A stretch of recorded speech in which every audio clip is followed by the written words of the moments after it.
नमस्कार दोस्तों, द्रोड़ा the vision YouTube channel पर आप सभी का स्वागत है। मैं एसके सैनी। आइए हम सभी लोग देखते हैं कि आगामी जो दिसंबर 2024 में आपका पेपर होने वाला है, उसमें एसएसटी के क्वेश्चन कैसे पूछे जाएंगे। तो एसएसटी के जो क्वेश्चन हैं वो आपको जो आपने प्रिपेयर किया है उसमें क्वेश्चन किस तरह से बनते हैं, कुछ क्वेश्चन के माध्यम से हम लोग यहाँ पे देखते हैं। जैसे अब आपको पहला क्वेश्चन यहाँ दिखाई पड़ रहा है। पहला क्वेश्चन है, गुप्त काल में प्रथम कुलिक शब्द का अर्थ क्या है। ये गलत है, ठीक है। गुप्त काल में प्रथम कुलिक शब्द का अर्थ का प्रथम कुलिक इन गुप्ता, ठीक है। पहला है मुख्य न्यायाधीश। तो न्यायाधीश का काम क्या है? दंड देना, तो इसे कहते हैं दंडाधिकारी, पनिशमेंट देना। इसके बाद मुख्य बैंकर, मुख्य व्यापारी। मुख्य व्यापारी को कहते हैं सार्थक। मुख्य शिल्पकार को कहते थे कुलिक। जो कुलिक शब्द दिया हुआ है यह है मुख्य शिल्पकार को कहते थे। इसको दंडाधिकारी कहते थे, पनिशमेंट देने वाला है। मुख्य व्यापारी को सार्थक कहते थे। इस तरह से जो प्रथम कुलिक है वो क्या है? मुख्य शिल्पकार है, जो शिल्पी का काम करता था। यह गुप्ताज पीरियड की बात है। इसके बारे में कुछ हम लोग फैक्ट देखते हैं कि गुप्त काल जब स्टार्ट हुआ तो उस समय मंदिरों का निर्माण शुरू हुआ है। सबसे पहले मंदिर जो है भीतरगांव का मंदिर, जो कानपुर में स्थित है। इसके बाद ढेर सारे मंदिरों का निर्माण हुआ, गर्भगृह किया गया, और इस तरह से राजाओं जो होते थे अपने को ईश्वर मानते थे और मेन में बैठते थे, उसके चारों तरफ उसके अनुयायी होते थे। इस तरह से मंदिरों का निर्माण जो है इस पीरियड में शुरू हो गया। गुप्त काल के प्रथम कुलिक शब्द का अर्थ है मुख्य शिल्पकार, सही है। मुख्य न्याय अधिकारी को महादंड नायक के नाम से बात जानते हैं तथा मुख्य व्यापारी को सार्थवाह कहते हैं। मुख्य व्यापारी को क्या कहेंगे? सार्थवाह कहते हैं। गुप्त वंश का प्रथम महान शासक चंद्रगुप्त प्रथम था। इसका बेटा आएगा समुद्रगुप्त, इसका बेटा आएगा चंद्रगुप्त द्वितीय विक्रमादित्य। सबसे प्रतापी जो शासक होगा गुप्त वंश का, सबसे प्रतापी शासक, गुप्त वंश का सबसे प्रतापी शासक कौन था? यहां आपको क्वेश्चन मार्क्स लगा हुआ है। जो गुप्ताज पीरियड था उसमें सबसे प्रतापी शासक कौन था? प्रतापी का मतलब लड़ाई के मतलब नहीं, उस क्षेत्र में जिसका जो है आर्थिक विकास था, साहित्यिक विकास था, राजनीतिक विकास था, वो कौन था? उसका नाम था चंद्रगुप्त द्वितीय विक्रमादित्य। तो इस तरह से हम लोग पहले क्वेश्चन, दूसरा क्वेश्चन देखते हैं। भुर्ज यानी वर्ष की छाल कहां पाई गई जिस पर ऋग्वेद की वैदिक प्रार्थनाएं सूक्त लिखी हुई?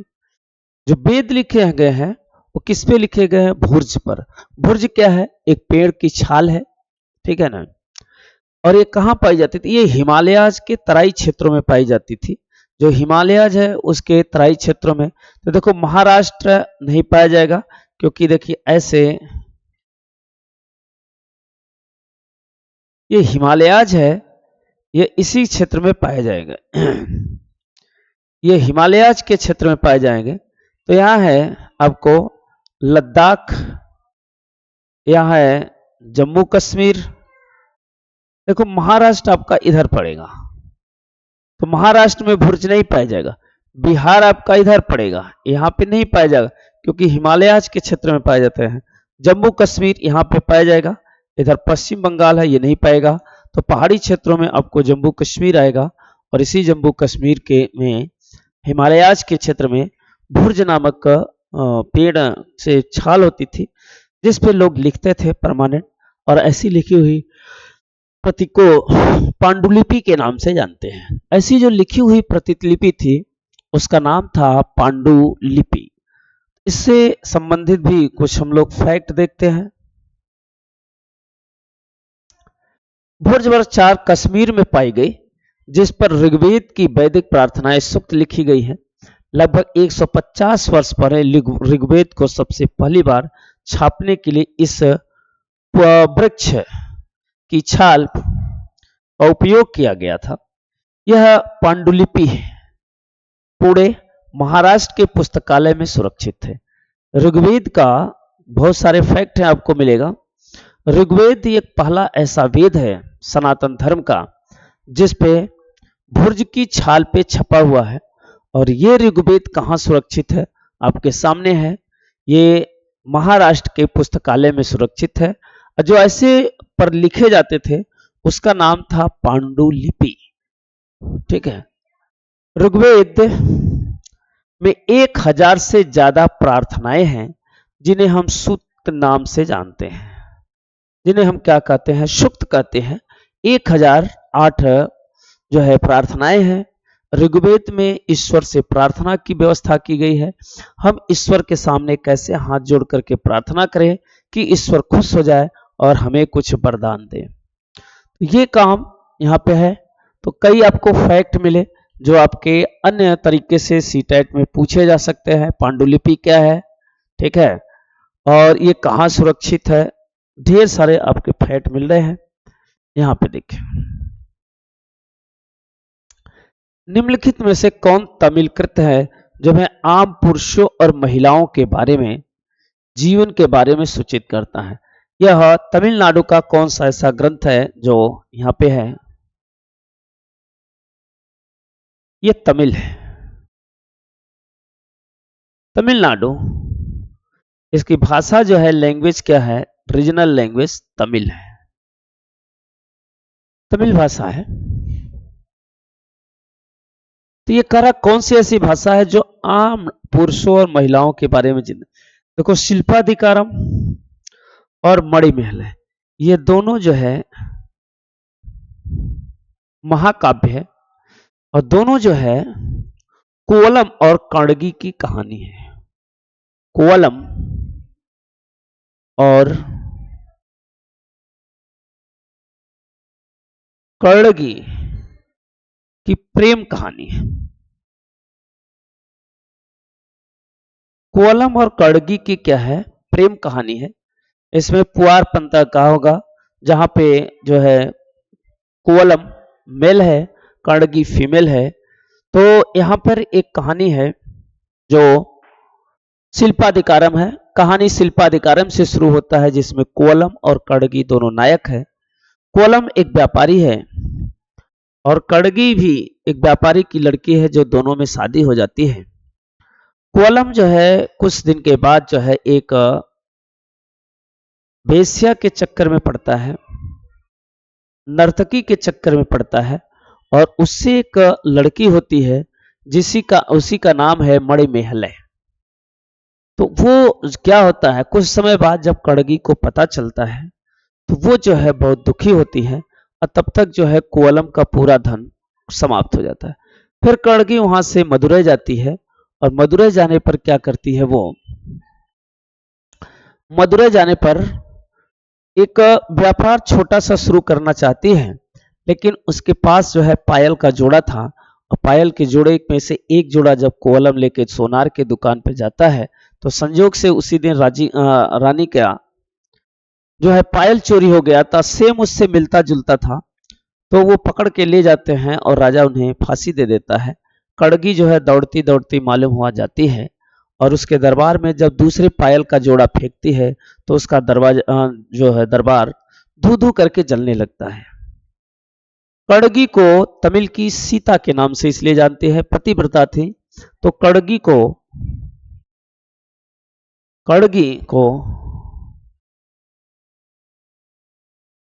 को तमिल की सीता कहते हैं। ये उसमें प्रेम कहानी है। उधर जब उसको वेश्या को मालूम हुआ कि कोवलम को फांसी दे दी गई है, तो उसके पास एक बेटी थी, और बेटी और वो बुद्धम शरणम गच्छामि, बुद्ध की शरण में चली जाती है। ये कहानी उसमें है, दोनों जो है। यहाँ पे देखेंगे कुछ फैक्ट। 12वीं शताब्दी की तमिल कृति पेरिये पुराणम। अच्छा हाँ, उसका आंसर नहीं बताया गया था कौन है। पेरिये पुराणम है। पहले आइए इसका आंसर ले लीजिए। शिल्पाधिकारम और इसकी कहानी बनाते हैं बलैयापति और पेरी पुराणम। इसका आंसर आएगा पेरी पुराणम।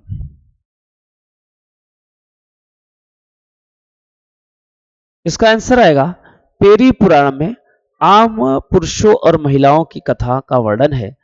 और बलैयापति जो है ये भी एक बुक है। यहाँ के इसके बारे में हम लोग फैक्ट देखते हैं। 12वीं शताब्दी की तमिल का पेरिय पुराणम में आम लोगों के महिलाओं के जीवन के बारे में सूचित करता है। शिल्पाधिकारम एक तमिल साहित्य है कि प्रथम महाकाव्य के रूप में जाना जाता है। यह तमिल का पहला महाकाव्य है। महाकाव्य की रचना, इसकी रचना किसने किया है? इलंगो आदिगल ने किया हुआ है। तमिल साहित्य में बलैयापति संगम कालीन प्रसिद्ध महाकाव्य है। जो बलैयापति है वो प्रसिद्ध तमिल संगम कालीन महाकाव्य है। इसका महत्वपूर्ण स्थान है। मणिमेहलय 30 छंदों का महाकाव्य है। मणि जो मेहलय है 30 छंदों का महाकाव्य है।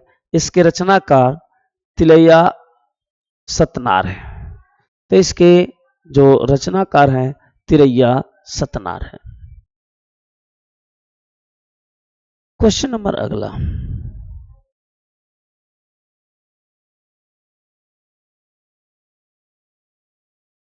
चलो दिखाई पड़ रहा होगा। निम्नलिखित में से कौन सा मेल नहीं खाता है?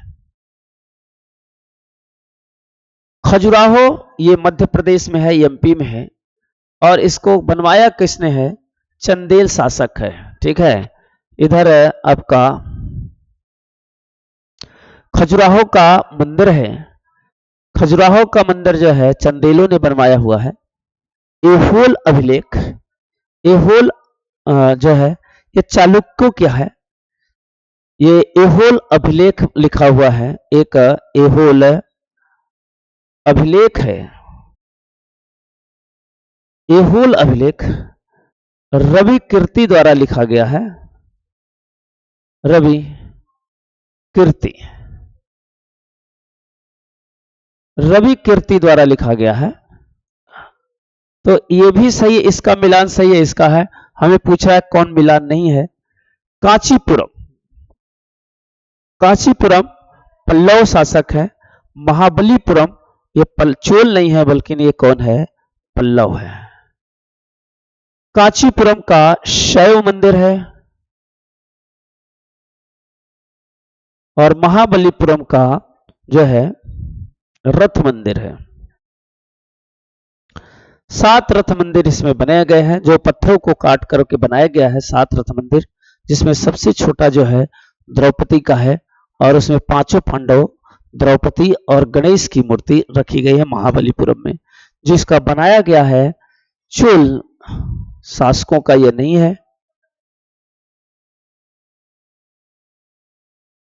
मध्य प्रदेश है। यह चालुक्यों का यहाँ शासक था, और चालुक्यों ने यहाँ पर एक खजुराहो मंदिर बनवाया हुआ है। एहोल जो है यह आपका आंध्र प्रदेश और यहाँ पे था। नर्मदा और ताप्ती के नदी तक इसका वो फैला हुआ राज्य था। और ये एहोल जो है पल्लव चालुक्यों का है, चालुक्य शासक था। ठीक है, उसी का है। सॉरी, देखो यहाँ पे खजुराहो किसने बनाया है? चंदेल ने बनाया है। फिर से देख लेंगे आप। खजुराहो चंदेलों का है। एहोल चालुक्य शासक था यहाँ पे, और उसी चालुक्य शासक का सबसे प्रतापी शासक जो है रवि जो है, इसका एक अभिलेख है जिसे रवि कीर्ति द्वारा लिखा गया है। दूसरा है कांचीपुरम, यहाँ तमिलनाडु है। यहाँ तमिल में है कांचीपुरम। कांचीपुरम यहाँ पे शासक था पहले चोल, पल्लव और फिर चोल शासक आएगा।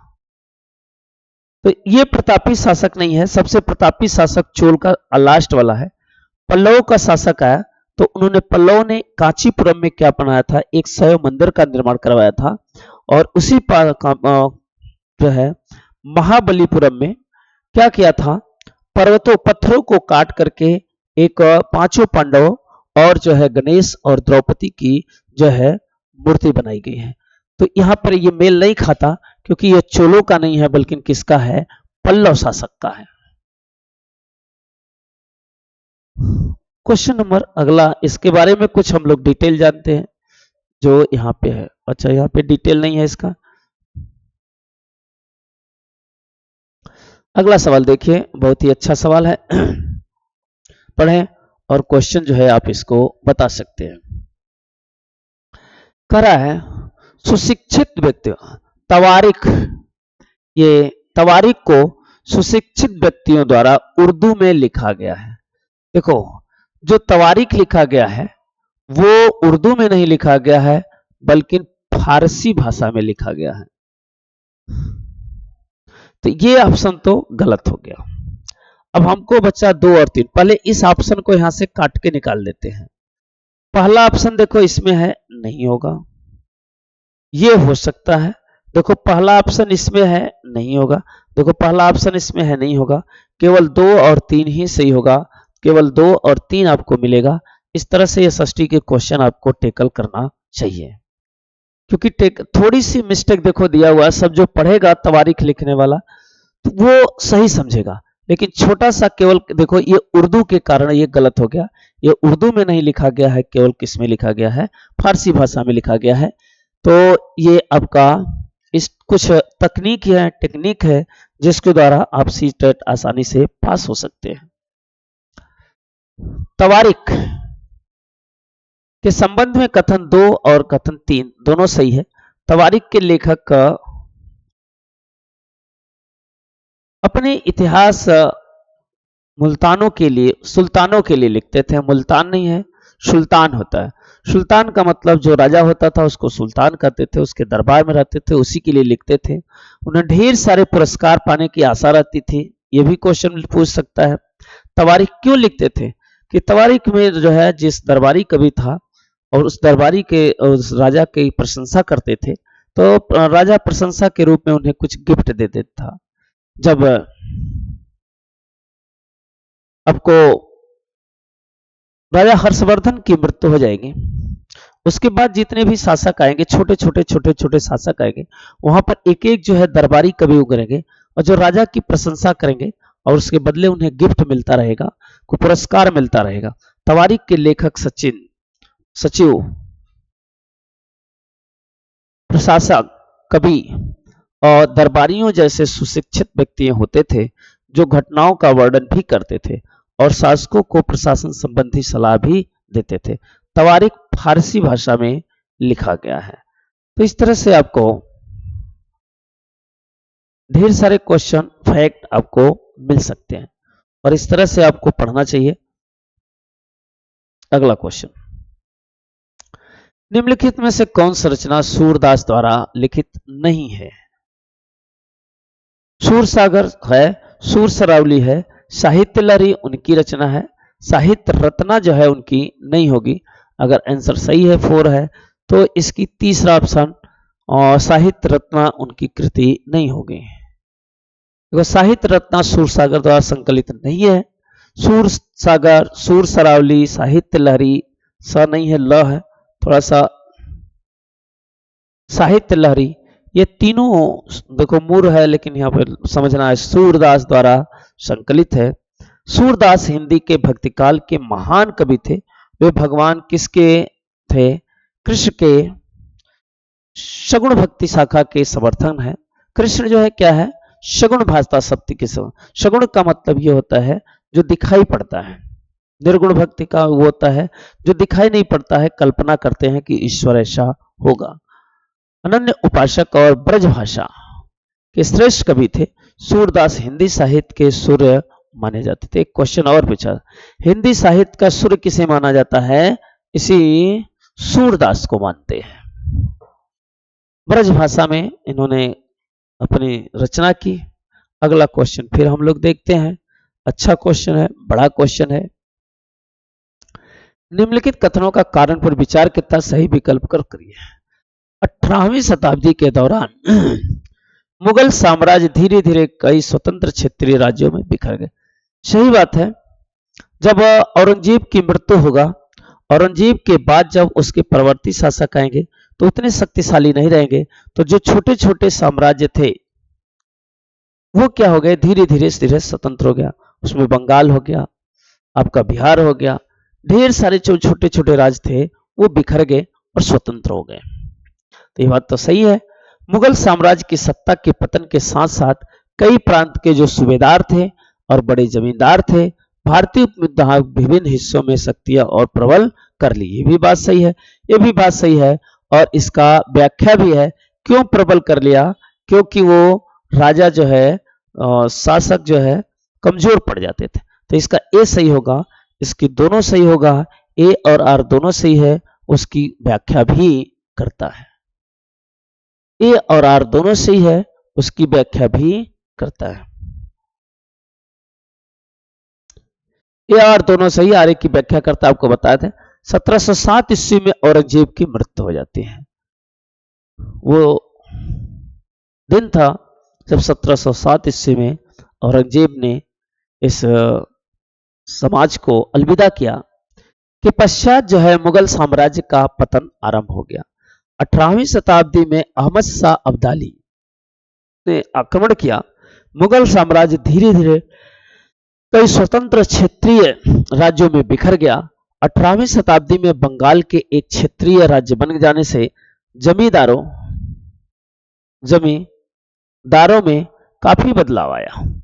मुगल सम्राटों की सत्ता पतन के साथ कई प्रांतों के सूबेदार अपनी शक्ति और प्रबलता कर ली।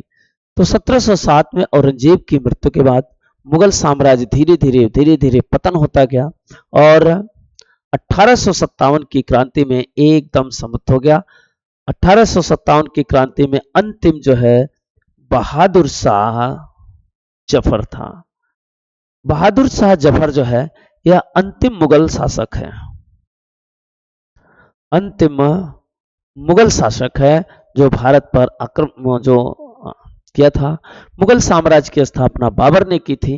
बाबर, हुमायूं, अकबर, जहांगीर, शाहजहां, औरंगजेब, इसके बाद परवर्ती मुगल आएंगे और लास्ट शासक होगा बहादुर शाह जफर। इसकी मृत्यु के बाद जो है पूरी सत्ता जो है ब्रिटिश ईस्ट इंडिया कंपनी अपने हाथ ले लेगी। तो अच्छा क्वेश्चन है और इस तरह से हमें लग रहा है आपको पढ़ना चाहिए। और देखिए अगला क्वेश्चन, किस क्षेत्र के भूस्वामी को बिल्लार कहते हैं? देखो नाम ही से आपको लग रहा है कि ये उत्तर भारत का कोई नाम नहीं है, निश्चित ही साउथ का होगा। तो महाराष्ट्र नहीं, देखो साउल में तमिल क्षेत्र है, बंगाल भी नहीं होगा, पंजाब भी नहीं होगा, कहाँ का होगा? तमिल में। तमिल में क्या होता है, बड़े बड़े जो किसान होते थे उन्हें क्या कहते थे? बिल्लार कहते हैं। और छोटे वाले किसान को, भूमिहीन किसानों को, देखो यहाँ पर कुछ देखते हैं हम लोग फैक्ट। तमिल क्षेत्र में भूस्वामियों को क्या कहा जाता था? बिल्लार कहा जाता। जो बड़े बड़े भूस्वामी होते थे उनको हम क्या कहते थे? बिल्लार कहते थे। संगम युग में साधारण हल चलाने वाले को उरैयूर कहते थे, नाम से जाना जाता था। दासों सहित भूमिहीन मजदूरों को कदैरियार कहते थे और आदिमई कहते थे। कदियार आदिमई को थे, दास थे। और जिसके पास जो है क्या होता था, संगम साहित्य में साधारण जो हलवाहे होते थे उसे उदयूर कहते थे। तो इस तरह से आपके दक्षिण भारत का इतिहास है। क्वेश्चन नंबर अगला,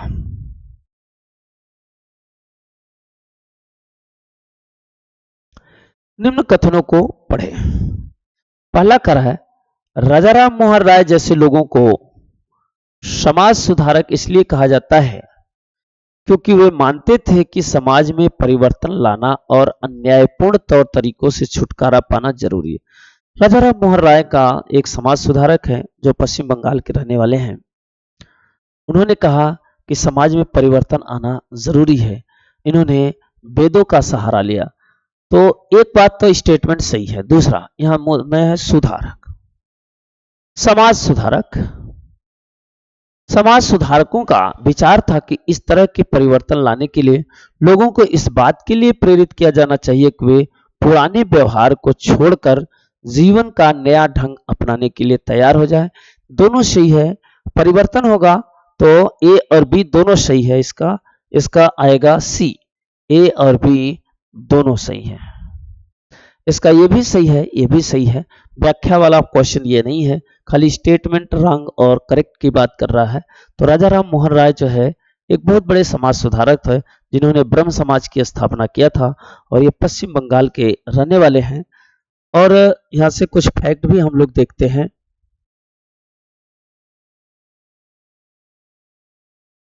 समाज सुधारक के रूप में किसको?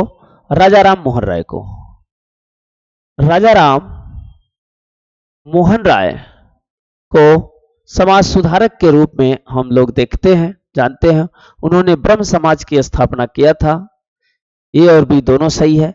राजा राम मोहन राय के जो है 1828 ईस्वी में समाज में व्याप्त कुरीतियों को दूर करने के लिए की थी ब्रह्म समाज की स्थापना, क्योंकि वे मानते थे कि समाज में परिवर्तन आना जरूरी है और न्यायपूर्ण तौर तरीकों से छुटकारा पाना जरूरी है। सुधारकों की प्रथम विचारधारा के लोगों को समाज में परिवर्तन लाने के लिए प्रेरित किया जाए। तो 1828 ईस्वी में इन्होंने ब्रह्म समाज की स्थापना किया था, जिसमें समाज में सुधारने की बात किया था, समाज में परिवर्तन की बात किया था। इन्होंने वेदों की ओर जो है सहारा लिया। लौटो नहीं, वेदों की ओर लौटो तो वो जो है आर्य समाज के संस्थापक करेंगे दयानंद सरस्वती, लेकिन इन्होंने वेदों का सहारा लिया था।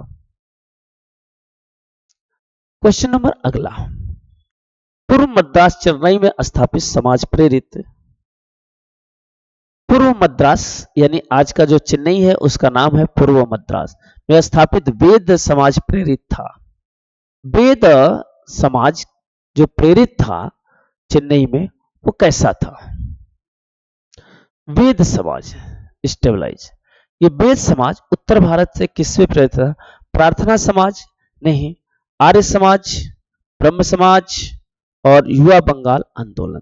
देखो, जो ये पूर्व मद्रास चेन्नई में जो वेद समाज था वो उत्तर भारत में ब्रह्म समाज से था, जो राजा राम मोहन राय ने किया था। जो काम उत्तर भारत में इसका था, ठीक काम वही दक्षिण भारत में उसका था वेद समाज की स्थापना। वेद समाज भी उत्तर भारत में, दक्षिण भारत में चेन्नई में वही काम किया समाज को सुधारने का जो उत्तर भारत में राजा राम मोहन राय ने किया। इससे संबंधित कुछ फैक्ट भी देख लेते हैं। पूर्व मद्रास चेन्नई में स्थापित वेद समाज,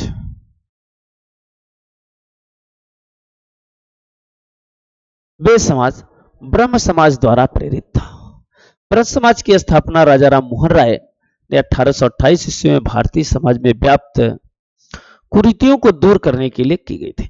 प्रार्थना समाज की स्थापना 1867 ईस्वी में आत्माराम पांडुरंग द्वारा किया गया था और आर्य समाज की स्थापना हिंदू सुधार आंदोलन था संबंधित था, जिसकी स्थापना स्वामी दयानंद सरस्वती ने किया था और 1875 ईस्वी में किया था। और युवा बंगाल आंदोलन 1826 ईस्वी में शुरुआत हुई थी, जिसको हेनरी डेरिजियो ने किया था। Henry Vivian Derozio, HVD, Henry Vivian Derozio द्वारा किया गया था।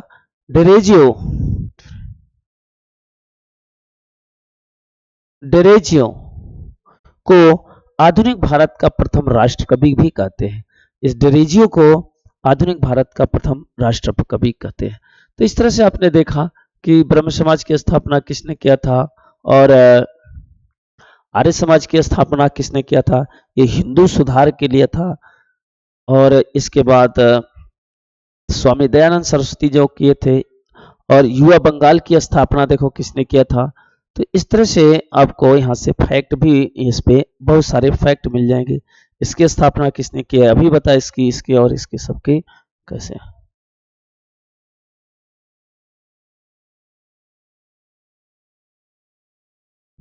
ठीक है, तो हम लोगों ने आज इतना क्वेश्चन का डिस्कशन किया। फिर जो है हम लोग नए क्वेश्चन के साथ फिर आपके साथ उपस्थित होंगे। तब तक आप जो है पढ़ते रहिए और ख्याल रखिए अपना, क्योंकि जो है इस समय जो है सबका तबीयत बुखार खराब हो रहा है। और आप जो है बच के रहिए और घर पे पढ़ते रहिए। तब तक चलते हैं हम लोगों को, सभी लोगों को धन्यवाद।